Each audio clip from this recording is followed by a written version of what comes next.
누가복음 2장 8절에서 14절 말씀을 근거로 해서 성탄절의 참된 의미라고 하는 제목으로 함께 은혜를 나누려고 합니다. 모든 인류에게 그 희망, 그리고 평화, 그리고 사랑, 기쁨, 이 모든 것들을 주시는 날이 예수님께서 이 땅에 오신 날이며 성탄절입니다. 여러분, 예수님을 믿는 우리에게 이 성탄은 희망으로 가득한 이런 기쁘고 축복된 축제의 날인 줄 믿습니다. 아멘. 예수님의 탄생은 이 인류 역사 중에 최대의 기억이요 또한 최고의 신비이며 성도들에게 가장 큰 기쁨과 희망을 주는 그런 소식입니다.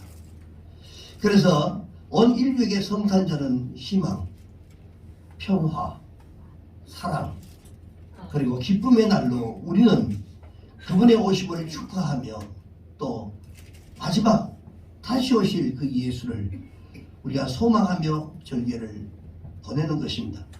근데 오늘 이 성탄절은, 오늘날 이 성탄절을 보면 축제만이 무성할 뿐이고 그리스도가 없는 이러한 성탄절이 되어버리는 이러한 아쉬움이 있습니다.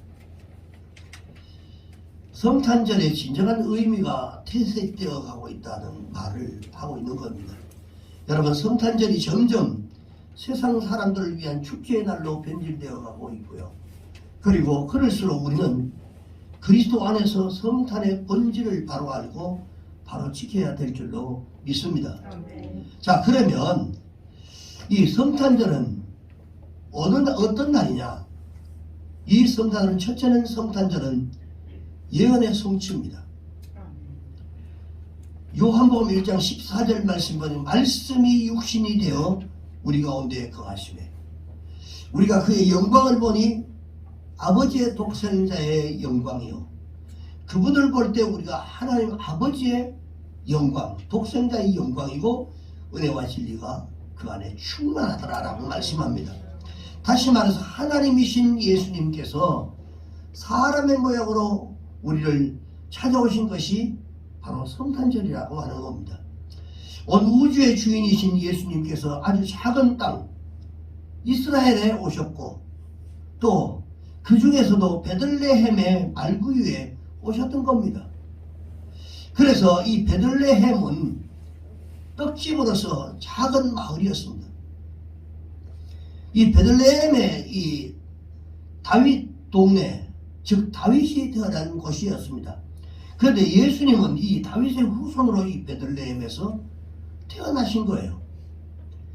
이 경이로운 사건은 성경 말씀에 기록된 바로 예언의 성취였습니다. 예수님이 베들레헴에 태어나시기 전 500년 전에 이 미가 선지자가 이렇게 말합니다. 예수님의 탄생에 대해서 구체적으로 예언을 하게 되는데, 미가서 5장 2절에 보니까 베들레헴 에브라다야, 너는 유다 족속 중에 작을지라도 또 이스라엘을 다스릴 자가 너에게서 내게로 나올 것이라. 그의 근본은 상고의 영원에 있느니라. 할렐루야. 자, 한치의 오사도 없이 이 예언이 예수님의 탄생으로 말미암아 성취가 되었습니다. 자, 그렇다면 예수님께서 이 땅에 이 베들레헴에 오신 이유가 과연 그러면 무엇이냐 말입니다. 첫째는 우리 죄를 사하시고 구원하시기 위해서 이 땅에 오셨던 것입니다. 자, 성탄절은 하나님의 아들이 사람의 모습으로 세상에 오신 날입니다. 이날 하나님께서는 이 하늘에서는 천군 천사들이 다 같이 합창으로 찬송하고 예수님의 탄생을 기뻐했던 날입니다. 왜냐하면 죄인된 인간을 구원하는 길이 비로소 예수님을 통해서 열렸기 때문에 그렇습니다. 자, 이날은 죄를 사하는 권세, 즉 다시 말해서 인류 해방의 모든 일들이 구체화되는 바로 그런 날이었기 때문에 그렇습니다. 자, 이사야 53장 1절에서 9절의 말씀에 보면 예수님은 실로 우리의 질고를 그리고 우리의 짐을 지고 가셨다라고 성경은 그렇게 말씀하고 있습니다. 그는 가난했지만 우리를 부유하게 만드신 분이 바로 예수님이셨습니다. 아멘. 그가 채찍에 맞음으로 우리의 모든 질병에서 나음을 입게 된 것입니다. 아멘. 진실로 우리의 죄, 괴로움, 슬픔, 아픔, 이 모든 어려움을 짊어지시고 우리를 구원해 주시려고 베들레헴이라고 하는 이 작은 마을에 그리고 그 구유에 오셨던 겁니다. 목마른 자에게 생수를, 굶주린 자에게는 생명의 떡을, 고달픈 사람에게는 안식을, 그리고 불안한 사람에게는 평화를, 아멘. 병든 자에게 고침을, 절망하는 사람들에게는 소망을 주시고 죽음이 있는 곳에 생명의 부활로 그것을 주시기 위해서 오셨다라고 하는 사실들을 여러분 믿으시기를 주의 이름으로 축원합니다. 아멘. 죄악의 사슬에 얽매여 눌림을 받고 죄의 포로가 되어서 공고한 삶을 살아가는 인간의 해방을 위해서 예수님이 오신 날이 바로 성탄절입니다. 그래서 우리 모두에게 가장 큰 희망의 메시지가 전해진 그날이 바로 성탄절이라고 하는 것입니다. 그 다음에 두 번째는 이날은 평화의 왕이 오신 날입니다. 인간은 죄악으로 인해서 하나님과 원수가 되어 있었습니다. 예수님께서 하나님과 우리와의 화평을 이루기 위해서 십자가를 지기 위해서 이 땅에 오셨습니다. 십자가에서 이제 다 이루었다. 이 선언한 그 순간 성전에 막혀있었던 그런 휘장이 찢어져 버렸습니다. 그리고는 하나님과 관계가 회복된 사건이 일어나게 된 것입니다. 아멘. 하나님과 세상의 관계 회복의 길이 드디어 열리게 된 것입니다. 그래서 예수님을 평화의 왕이라 이렇게 찬양을 하는 것입니다. 이제 주님으로 말미암아 우리에게 축복의 문이 열려졌습니다. 아멘. 자, 우리는 예수님을 믿음으로 축복의 길을 이제는 걸어가게 되었단 말입니다. 아멘. 세상의 모든 사람들이 이 축복의 문이 그 활짝 열려 있는 것을 알아야 합니다. 그래서 성탄절은 온 인류에게 희망이 되는 사건입니다. 사랑하는 여러분, 예수님을 진심으로 믿고 영접하시기를 주의 이름으로 축원합니다. 아멘. 그 다음에 그 두 번째는 성탄절은 하나님께 영광이 되는 날입니다. 예수님의 탄생은 하나님께 영광입니다. 하나님의 이 창조의 질서를 바로잡는 날이었고 하나님의 사랑과 공의를 완전하게 회복시키는 바로 그날이 바로 성탄절이었습니다. 그날에 불렀던 천군 천사의 오케스트라도 여러분 하나님의 영광을 다 노래했고요. 그래서 우리 믿는 성도들도 하나님께 영광을 돌리는 그런 성탄절이 되어야 할 줄로 믿습니다. 아멘. 그 다음에 그러기 위해서는 이 첫째로 하나님께 영광을 돌리기를 주의 이름으로 축원합니다. 아멘. 하나님께 영광을 돌리는 성탄절이 되지 못하면 우리는 가장 축복된 성탄을 올바로 기념하지 못하게 되는 것입니다. 진정으로 하나님께 영광과 감사의 성탄절이 되도록 여러분 노력하시기를 주의 이름으로 축원합니다. 아멘. 그 다음에 두 번째는 어떻게 하나님께 영광이 되어야 되나? 주님의 사랑을 온 백성에게 전파해야 할 줄로 믿습니다. 아멘. 성탄절은 그 자체가 바로 복음입니다. 태어났다고 하는 그 자체가 바로 이 복음입니다. 인류의 구원에 대한 바로 희망의 메시지가 바로 그분이 태어난 것입니다. 성탄절은 이 복된 희망의 메시지를 세상에 알리는 그런 날이 되어야 할 줄로 믿습니다. 목자들이 나가서 구세주가 태어나셨다. 그리고 우리를 구원하실 구원주가 태어나셨다라고 외친 것처럼 우리도 그리스도의 복음을 전하는 성탄 축제로 우리가 스스로 만들어 가야 됩니다. 언제부턴가 성탄절이 그냥 맥없는 그냥 하나의 예배 드리는 것으로 그냥 끝나고 말았습니다. 이 성탄절은 정말 우리가 축제의 날로 우리가 보내고 그리고 또 그렇게 만들어 가야 하는 날입니다. 그러기 위해서는 우리가 먼저 성탄의 기쁨을 우리가 스스로 먼저 누리고 기뻐해야 한다는 것입니다. 여러분, 성탄절보다 복음을 전하기 좋은 기회는 없습니다.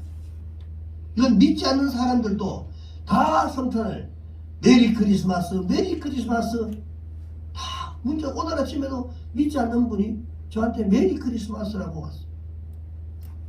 이게 뭡니까? 이 성탄절이 어느 때보다도 복음을 증거할 좋은 그런 기회라고 하는 겁니다.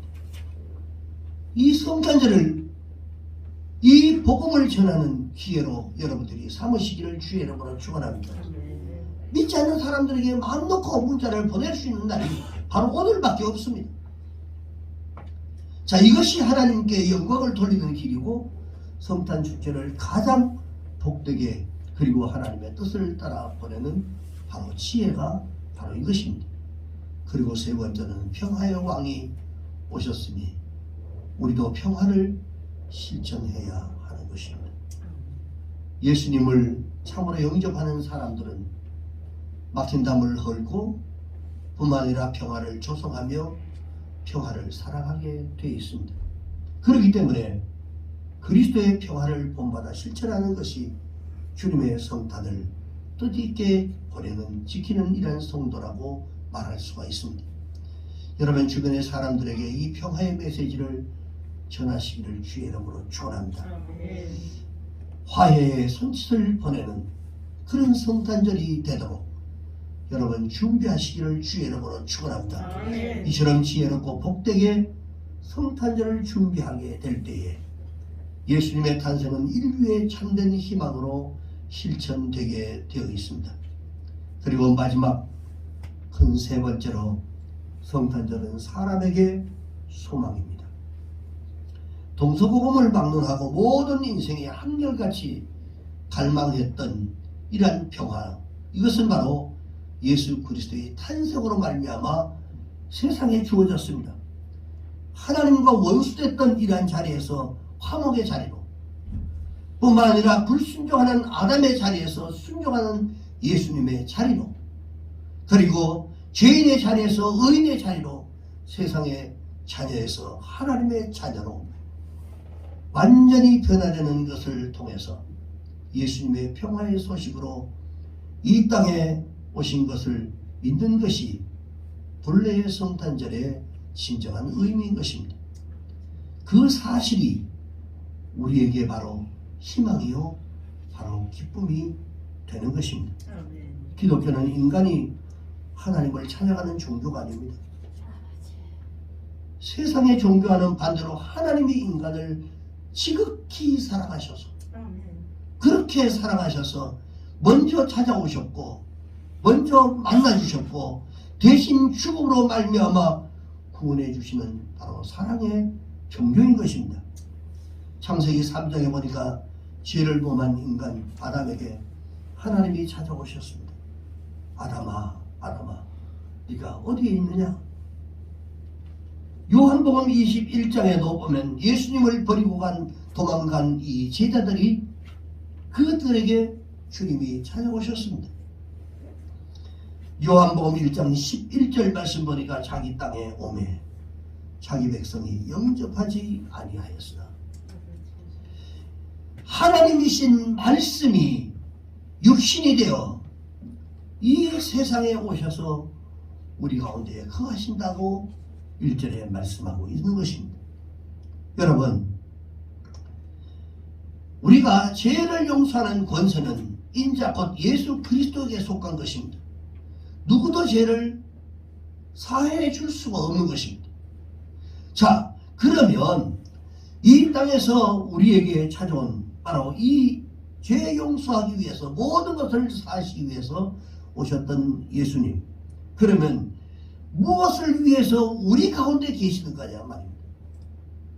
무엇 때문에, 무엇을 위해서 우리 가운데 계십니까? 스바냐 3장 14절에서 17절 말씀 우리 함께 같이 읽습니다. 시작. 시온에 따라 노래할지어다. 이스라엘아 기쁘게 부를지어다. 예루살렘에 따라 전심으로 기뻐하여 즐거워할지어다.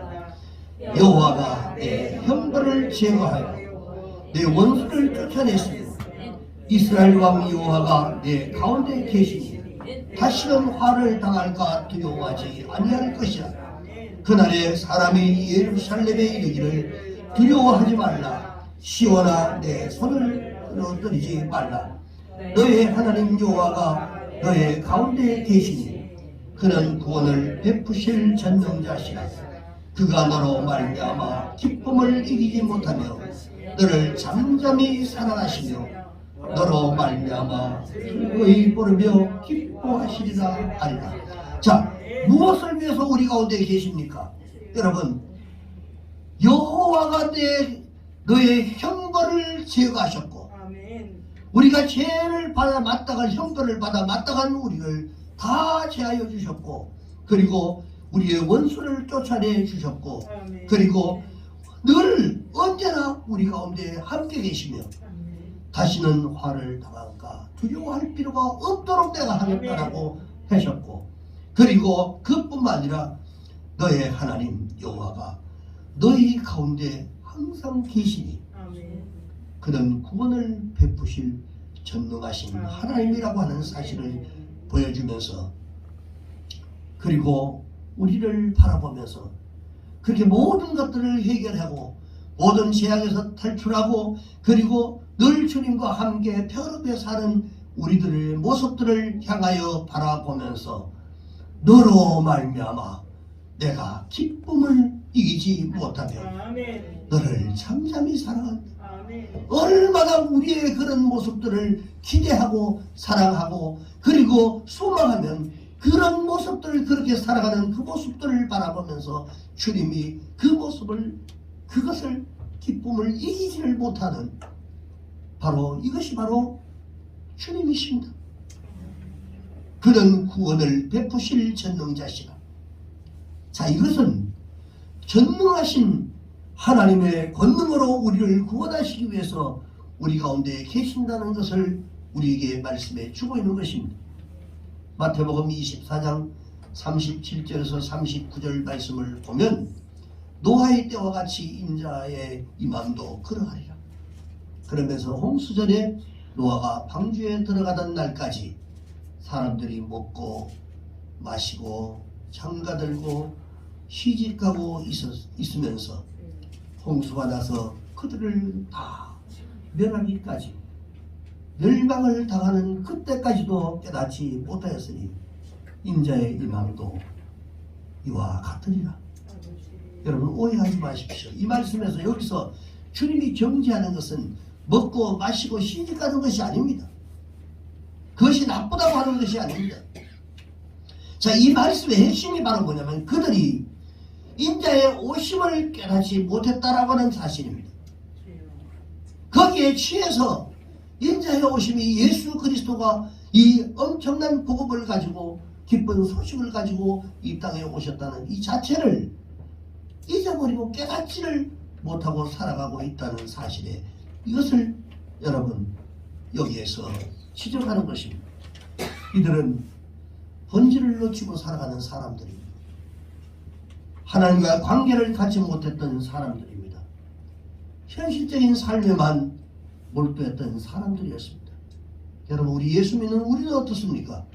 여러분 우리가 혹시나 본질을 놓치고 살아가지는 않습니까? 아니면 하나님과의 관계를 갖지 못하고 살아가는 사람들이 아닙니까? 현실적인 삶에만 몰두하고 살지는 아니하십니까? 그래서 하나님도 예수 그리스도의 오심도 그들의 관심 밖에 있었습니다.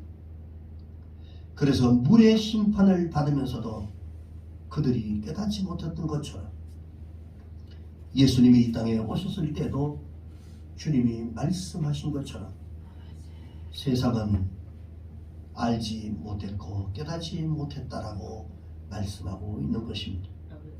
성경에서 가장 슬픈 사실 가운데 하나가 뭔지 아십니까? 요한복음 1장 11절 아까 말씀 읽었던 걸 자기 땅에 오매 자기 백성이 영접하지 않았다. 예수님께서 자신이 만든 이 땅에 오셨지만 사람들은 그분을 맞이하지를 않았던 것입니다. 여러분이 여러분의 집에 여기 내 집이라고 들어갔을 때 아무도 반기지 않고 이 사람이 누군가 하고 내친다고 생각하고 해보시면 여러분 마음이 어떨지 가장 비참한 것입니다. 그러나 이 구절이 거기에서 끝나는 것이 여러분 아니라 여러분 얼마나 다행인지 모릅니다. 이 여기에서 끝나는 게 아닙니다. 자기 땅에 오매 자기 백성이 영접하지 아니하였다라고 끝나는 것이 아니라 요한복음 1장 12절의 말씀의 그 다음 절에 보니까 이처럼 복된 말씀이 없습니다. 영접하는 자 곧 그 이름을 믿는 자들에게는 하나님의 자녀가 되는 권세를 주신다고 말씀합니다. 자, 여기서 이 말은 무슨 말이냐면 죄로 인해 구원의 이 구원의 소망이 사라진 바로 이 인간들에게 이보다 기쁘고 복된 희망을 주는 소식은 없습니다. 그분을 영접하기만 하면 하나님의 자녀가 되는 권세를 언제든지 주신다라고 하는 것입니다.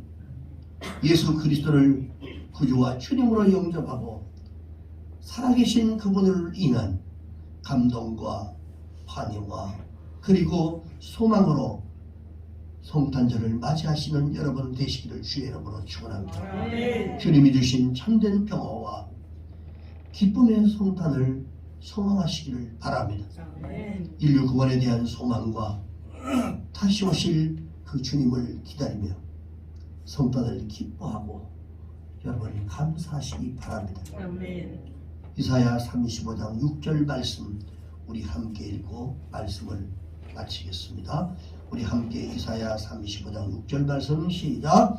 그때에 조는 자는 사슴같이 뛸 것이며 말 못하는 자는 혀는 노래하리니 이런 광야에서 물이 솟겠고 사막에서 시내가 흐를 것이니 할렐루야. 자, 이것이 바로 복음의 좋은 기쁜 소식입니다. 조는 자들이 사슴까지 뛸 것이다. 회복의 역사를 일어나는 이 놀라운 말씀들, 이 약속들, 말 못하는 자가 그 혀는 하나님을 찬양하고 노래할 수 있게 될 것이다.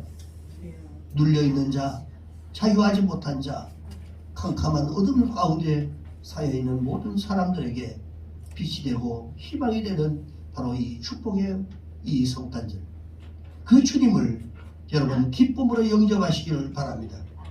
그리고 괴로운 세상에 바로 이것이 바로 희망의 소식인 것입니다. 온 세상 전체에 복되고 희망이 소식이 이런 펴져나가는 성탄절이 되도록 하는 우리 교회 그리고 우리 성도들이 다 되시기를 주의 이름으로 축원합니다. 기도하겠습니다.